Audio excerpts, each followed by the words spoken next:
Last time on the Wizard Scroll. Oh, shit. She's right outside. I gotta go grab her. Thanks, guys. You know, for a bunch of gurgling, shambling nightmare creatures, you aren't so bad. Hey, don't mention it. Well, break time's over. Get 'em, boys! This time on the Wizard Scroll. How's it hanging, ladies and folks? My name is Chris R.R. Bauzo, and this is my show. You're about to hear the Season 3 finale of my ongoing sword and sorcery sci-fi narrative. A story written, read, performed, and edited, all with your ear holes in mind. But don't even concern yourself with going back to catch up quite yet, because this episode, like any episode... You know what? On second thought, this one might not be the best place to start, but if you're here on the part 4, you probably heard the first 3 already. So all I need you to do right now is sit back, relax,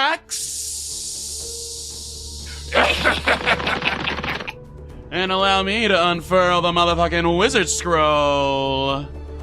Krystall found herself surrounded right quick by homunculi of all kinds. Those gross, corpulent, half-wizard, half-animal hybrids, wearing naught but towels wrapped around their waists. Instinctively, she removed her force-pull dagger from the scabbard at her hip, spinning in circles as to keep a better eye on all her assailants at once. Well.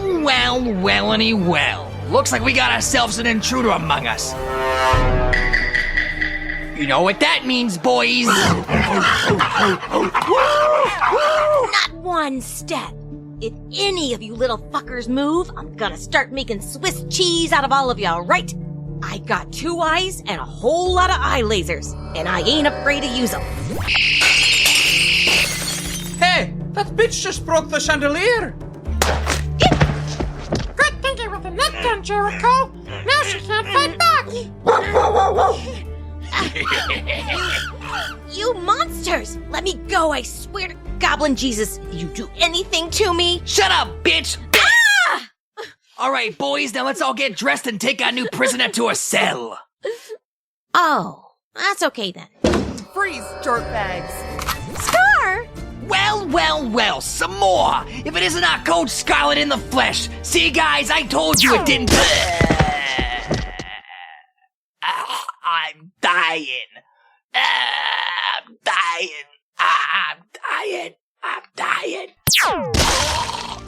I swear on your mama's maiden name, for every second you do not release her, I will kill another one of you bloody bastards!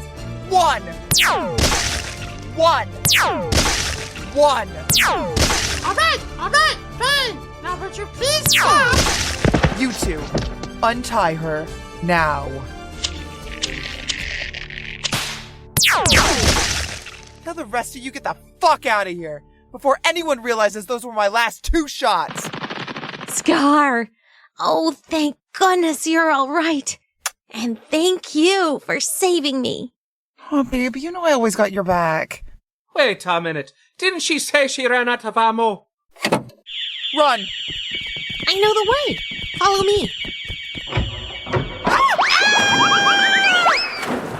Our heroines immediately found themselves plunged into a deep pool of water, which apparently had been installed in this chamber in lieu of a floor.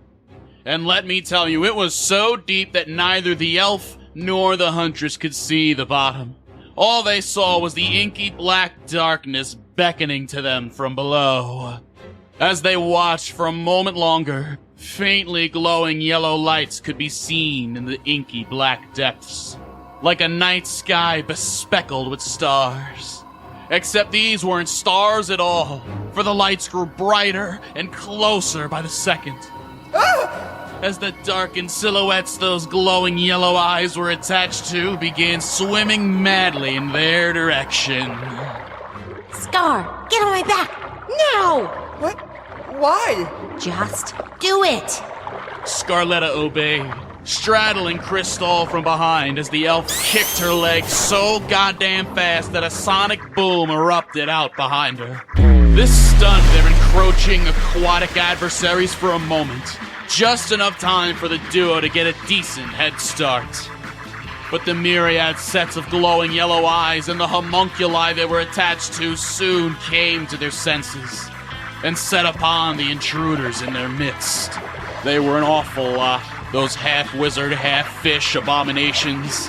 Bass, catfish, trout, swordfish, octopus, you name a fish. There was a half-Azataz hybrid of it down there, but I swear to good golly goblin Jesus.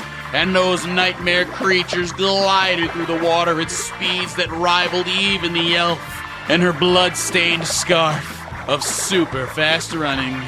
Krystall, they're gaining on us. Your Gatling crossbow's in my bag. Grab it and shoot him. Right. Now chase 69 arrows per minute, you big floppy fish, you. Scarletta held her Gatling crossbow aloft with one arm, clutching Krystall tightly with the other as she mowed down fish creatures left and right. The inky black depths were now tinged with a shade of red, but still that horde of undersea critters remained hot on their tail. Even as the huntress decimated their number with her rapid-fire assault, there were always more. Where one seahorse hybrid was shot down, 2 prawn hybrids were there to take its place. Where 2 piranha hybrids were both impaled with the same arrow, 4 shark hybrids rose from the depths and began to give chase as well. All while Krystall continued frantically swimming across the chamber, her magic scarf imbuing her with just enough speed to have a fighting chance. Hey, I'm giving them all she's got. They just keep coming. Almost there. Oh, God. Oh, fuck, I'm fresh out of arrows. Hang on to something, Scar. We're coming in hot. Ah! The elf breached from the brine mere moments before disaster, reaching the other side of this chamber just in time. Wow. I was way too close for comfort. For a second there, I thought we were fucked. Yeah, same. The women, drenched in water and the blood of their enemies, emerged through the double doors that stood before them. But upon seeing what awaited them on the other side, the pair couldn't help but stand there slack-jawed. For now, they found themselves in a fully staffed kitchen, complete with various homunculi and chef outfits. They scrambled about, preparing food and loading said food into wheelbarrows to be hauled out through the door on the far wall. One homunculus in particular stood out among the rest, with his flowing blonde hair, piercing blue eyes, and soothing lilt of the Queen's English on his tongue. You call this a bloody bumbleberry pie? Bruv, this tastes like dingleberries from Orc J. Simpson's arsehole, you fucking donkey. Chef Pansy. Hiya, I'm sorry. I'm allergic to the bumbleberries, so I use the dingleberries instead. You bumbling buffoon! You put actual dingleberries in this pie? Get the fuck out of my kitchen! Oh, Mamma Mia, Papa Pia, I'm a ruin. I'm a ruin. Hey, guy, watch out for the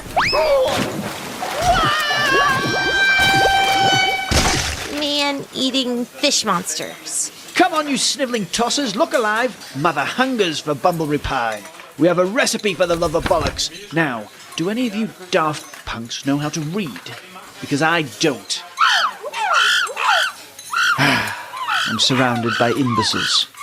Pause up the secret formula, Blondie. Oi! You there, intruders. Dripping fucking water all over my nice clean kitchen floor. Yes? Hello? I presume this recipe belongs to you then? Yeah, it's mine. And it kinda has a lot of sentimental value. So how's about you hand it over before I do something drastic? She interrobang. No, you don't understand. Mother hungers. I need to make her 142 of these pies before this whole tower comes crumbling down on our heads. She's rather large and rather impatient, you see. What are you waiting for, Scar? Do something drastic. But, fine. Listen, you half-man, half-Englishman abomination. If I teach you the recipe, will you please give me my paper back? Fair enough, love. I can't bloody read anyway. Scar? Are you sure about this? He's the enemy. I don't think we have a choice, Krystall. Besides, once this guy gets a taste of Gloria Questman's famous bumbleberry pie, he'll be putty in our hands. Just let me cook, alright? I've got this. First, we'll make the filling. Now grab a large bowl. We're gonna add 6 cups of fresh bumbleberries, 2/3 cup of sugar, 1/4 cup of flour, 2 tablespoons of cornstarch, 1 tablespoon of ground cinnamon, 2 tablespoons of lemon juice, and now for the secret ingredient, 2 heaping squirts of sriracha sauce. Sriracha? Are you off your trolley? Like a motherfucking fox I am. Now, Mr. Pansy. Please, call me Morgan. Okay. Morgan. Keep mixing that up until it gets all smooth and homogeneous. Burst a few berries if you have to. The filling cannot be dry, or else the flavors don't mix together right. Yes, chef. Perfect. Now that we've poured our filling into the crust and laid out our lattice on top, we're going to want to bake this at 420 degrees for 25 minutes. Why, I say, that pie smells absolutely fucking heavenly, darling. I do believe the aroma has formed into a beckoning finger that's causing me to hover in mid-air and float towards it. Now, let's have a taste, shall we? Oh, positively scrummy. Finally, some good fucking food. Here, take your paper. Thanks for all the help. Now, if you'll excuse me, I've got 142 pies to make. Don't! Stir that filling till it's nice and moist, you hear? Oi! Easy with the sriracha, you barn animal, there's a fucking shortage. Roll that dough! Go on then, you fucking cunts, put your backs into it. Let's roll. Wait, where in the bloody spunking fuck do you twats think you're going? Isn't the manna well this way? Well, yes, but you can't go in there. That's Mother's sanctum. No intruders allowed. Listen, pal. We're not going back to the nightmare fish creature room, and we're not staying here. So, by process of elimination, you can deduce that Mother is about to have some unexpected company. Come on, babe, let's bounce. Oh, bother. Well, they're fact. How many times has this happened to you? You're looking for a decent voice actor to really bring your script to life, and you end up with guys like this. Hold on, let me deep throat my microphone real quick. Yeah, let me remove that pop filter so you can really my mouth noises. So Hi, Billy Mays here with a fantastic new service that's taken the voice acting world by storm. Introducing the Wizard Scroll line of services, now available on Fiverr. If you're in need of professional grade voice acting for podcasts, cartoons, YouTube videos, reels, shorts, musicals, and more, then boy do I know the perfect guy for you. If you've heard any of the content Chris has put out over the past 3 years or so, then you already know the kind of quality your boy can deliver. So if you need fast, reliable service from a guy who gives a goddamn, get yourself to Fiverr.com today. The women stepped into a large, cavernous crevasse, bracing themselves for the worst thing either of them could possibly imagine. But still, they were not prepared for the unholy behemoth that lay in wait before them. Oh yes. Feed me more, please. So this must be Mother. Ugh. Taz would have something like this in his basement. I know, right? It even looks like him. Same old hat, same old beard. Why am I not surprised? Indeed, just as the women ascertained, this colossal, worm-like creature sprawling across the length of the chamber was Mother, the very spawn of all the homunculi Krystall and Scarletta had encountered on their fetch quest thus far. Her repugnant, off-white flesh was lined with thousands upon thousands of nipples, which periodically oozed a familiar-looking green slime that made Krystall gag as she put 2 and 2 together. Various homunculi hauled wheelbarrows to and fro, dumping loads of food directly into Mother's gaping maw before returning to the kitchen and beginning the cycle anew. Presently, one homunculus in particular returned to the sanctum not with food, but with a live deer, screeching and writhing in primal, abject fear as it was dragged to the center of the chamber and deposited into that massive, waiting mouth all the same.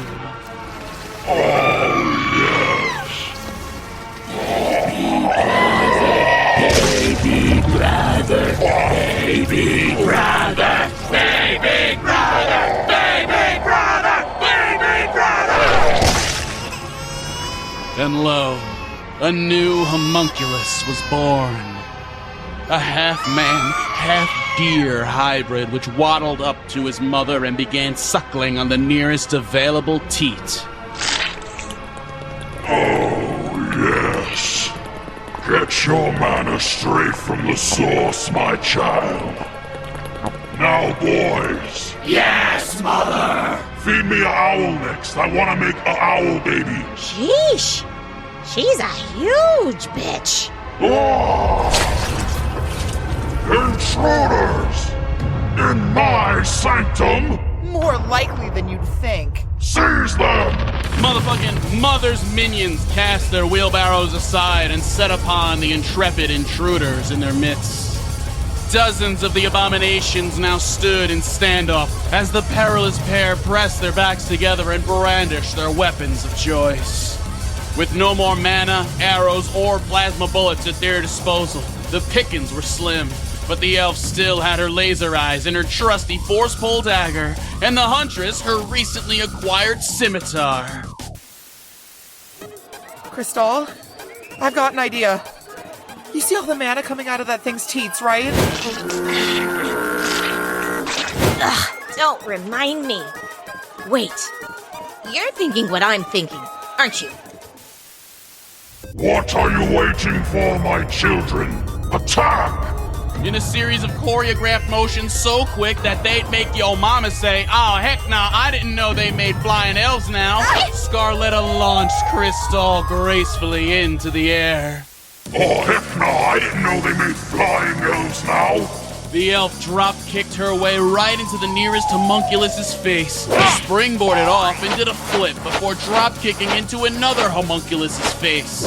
Or was it his ass? Anyway, while all that was going on, Scarletta tore through abominations left and right with her scimitar. That long curved blade which cut fools in twain with the lightning-quick efficiency of a fruit ninja. Ah!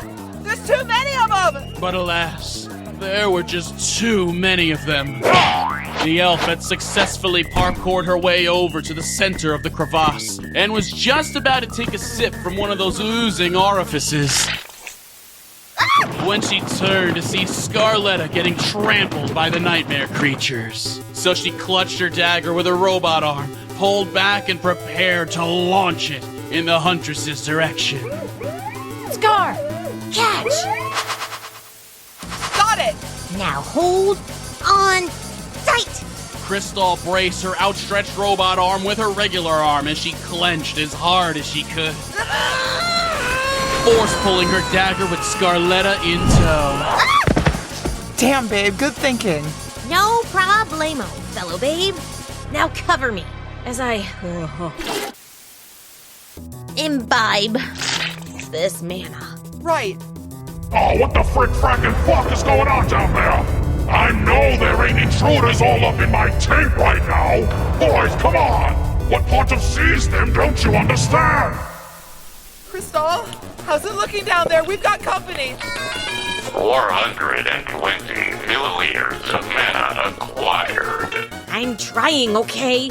Just hold them off as long as you can. Oh my god, this is so gross.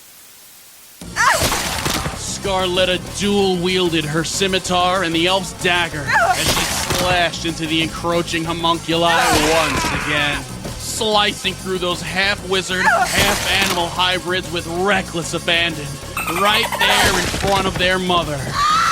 And let me tell you, she was having none of it. The mother screeched and squealed like a pig as she bore witness to the wholesale slaughter of her babies. So with a single wide swipe of her tail, the colossal creature swept the huntress off her feet and sent her careening into the cold stone wall.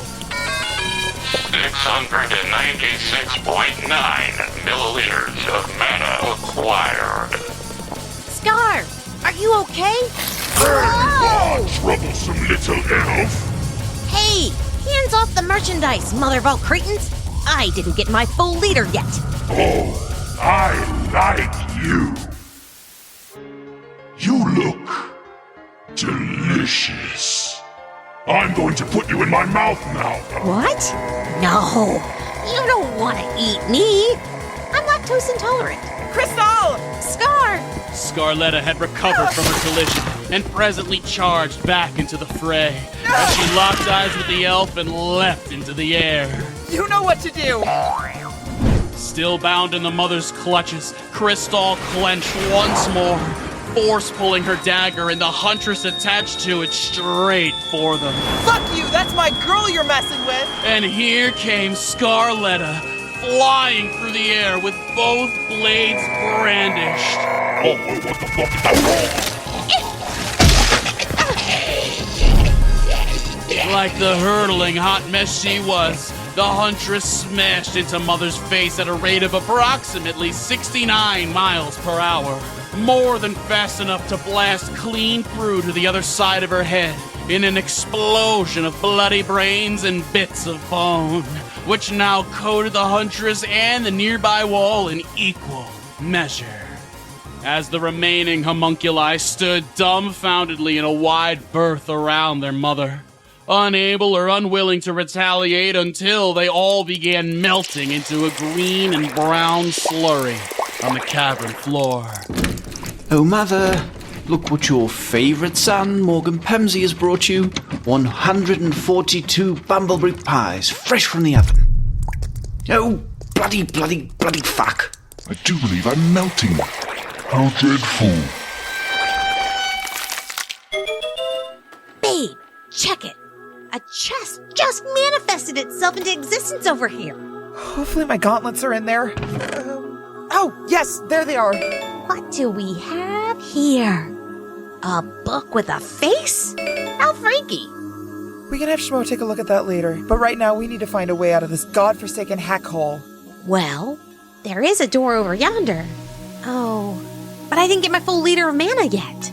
Krystall, Antoine, Everfall, for the love of fuck, you had one job! Don't worry about it, babe. We can find a measly 303.1 milliliters of mana somewhere else. Oh yeah? Like where, babe? We just fucking killed the mana well. I don't know, but we'll figure it out. Now let's get the frick out of this fucking place. Alright, fine. I think the stale dungeon air's getting to my head anyway.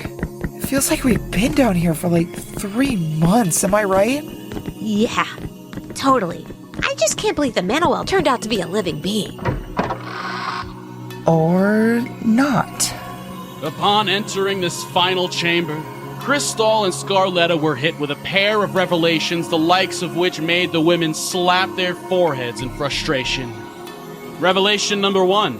The mana well was not a living being at all, for there was a cliche-ass well filled with mana right there in the center of the room, complete with a little bucket on a rope and everything. 1 liter of mana acquired. Please report back to Engineer Supreme Smorenigan for further instruction. And revelation number 2, Adzataz the Wise had apparently installed an elevator down here that bypassed the entire dungeon. The women stepped inside.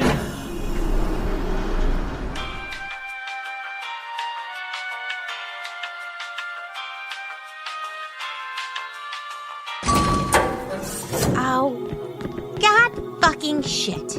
And found themselves transported all the way back up to the penthouse suite of the Wizard Tower. And lo, just like that, their entire adventure, Scarletta's kidnapping, Wrongham's death, Daniel in general, all of it, was rendered completely unnecessary. As the camera panned up and up and up and up and all the way up to the night sky, revealing a new constellation of stars that looked just like Wronghalf, the late Reverse Centaur. Rest in power. Rest in power. How's it hanging, ladies and folks? My name is Chris R.R. Balzo, and today I bring you an exciting news bulletin. I've launched a brand new secondary feed, the Wizard Scroll Nights. Prepare your pretty little ear holes for all the dark, daring, and downright delightful side content that's just too hot to be contained in the Wizard Scroll proper. From now on, this will be the place to go for all my wizard hangs. So what was like the inspiration behind your current series that you're doing now? Like my cock in general, or? Yeah, like your cock in general. Wizard rolls. Can I get that ghost pepper ranch sandwich? That's number 9 now? Oh, yeah, okay, yeah, perfect.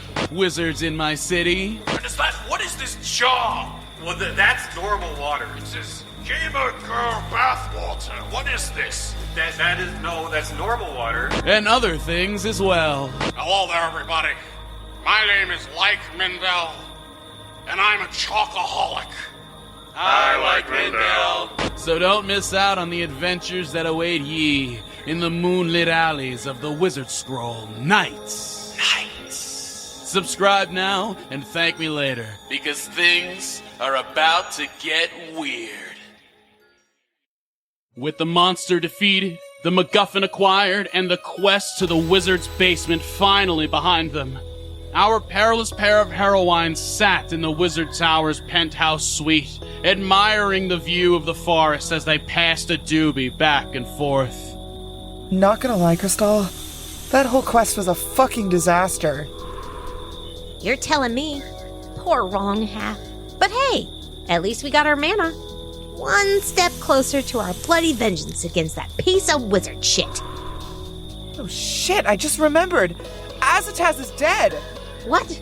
Really? How do you know? What happened? We were locked up in the same cell and I fucking choked his shit out twice, babe. It was awesome. And you're sure it wasn't just one of his nightmare creatures? He was the OG. No goop or slime or animal parts or anything. Is that so? Then who, pray tell, is that? Krystall asked as she pointed out the window, directing everyone's attention down to the naked old man slithering along the forest floor.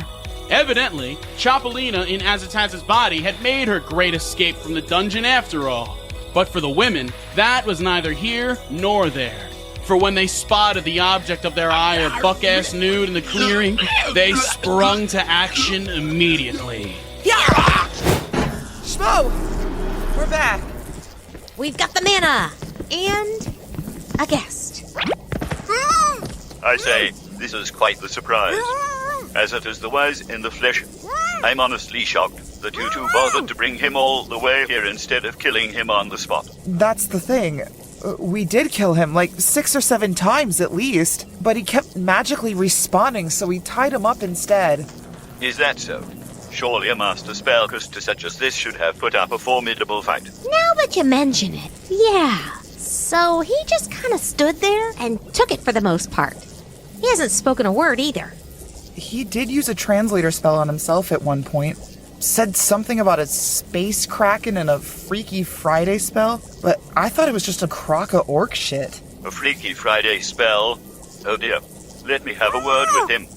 Krystall, would you kindly remove the man's full gag? Right. What is your name and rank, stranger? And how in space Jesus' name have you come to occupy this man's body? I am Chapulina the Space Kraken, Squid God of the Bermuda Quadruplices.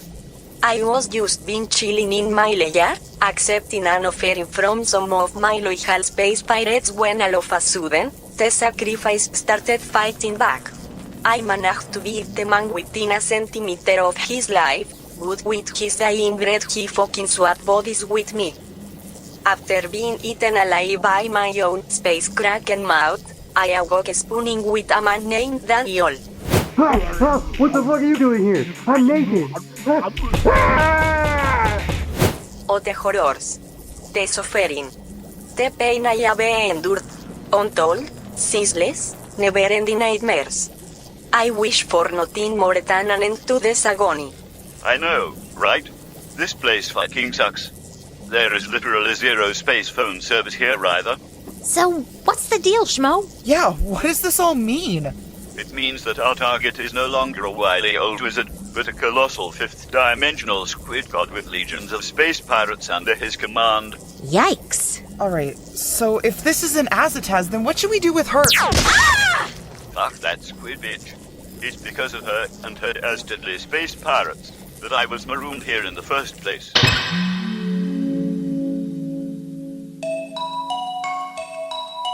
And that about does it for Season 3 of The Wizard Scroll. Thanks for tuning in to me screaming about wizards for a half hour. If you're still here, odds are that you've enjoyed what you just heard and are stoked for more. Well, fear not, because we've got 3 whole seasons worth of episodes right here to check out while you wait for the next one to drop. And or check out Wizard Scroll Nights, where I've got a whole cavalcade of random shit, skullduggery, interviews, and whatnot for you to enjoy in preparation for Season 4. I'd like to take this time right now to thank everybody who's been a part of this community. Like, especially recently, everybody joining in the Discord, you know, just gassing me up, boosting my ego like this. This is wonderful. This is everything I could have ever asked for. So, thank you, Gavin Reiser, my boy. You've been with me for so long. Thank you for everything. Sean McBee, Mr. Fandom Lim himself, thank you. You saw my potential before anyone else. Skylar Giordano, my boy, my father, my son, my Holy Spirit, James Hart as well. You too, Omega Star 7 has been a second home for me. It's my home away from home. I'd like to thank Tim Jennings for not only embodying the man, the myth, the legend, King Rodney himself, but for prior works that have inspired me to do what I'm doing right now. You're very much at least a contributing factor for why I'm here, doing what I'm doing right now, standing right here with this microphone. Chrissy, Gabby, the two of you are just wonderful. Getting to know you, it's been a really great time. Having actual females voice my female roles, it just feels right now. It really does. Kirzu, aka Mr. fucking Morgan Pamsey himself. Thanks for coming on the show. Fucking check him out. Check out his link in the description as well. And of course, we have Ace D Wizard and Dr. Phil, 2 really solid dudes. Fucking telling stories, shooting shit, cracking wise with them over on Wizard Hang, over on Wizard Scroll Nights. Has been a delight. And of course, my patrons, Umbriel Shadow. Check him out. He's got a podcast of his own now, the Time Wasters Association Today. Twat. I've had a minor appearance there. You might hear something familiar. And of course, Kurt, aka Motorhead.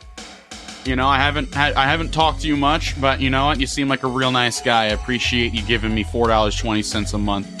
That about does it for this here ramble. Word of mouth is how this show can continue to grow. So share the shit out of it with everyone you know. And until next season... Now buckle your buckles, buckaroos, because next season on the Wizard Scroll it's gonna be a bumpy ride.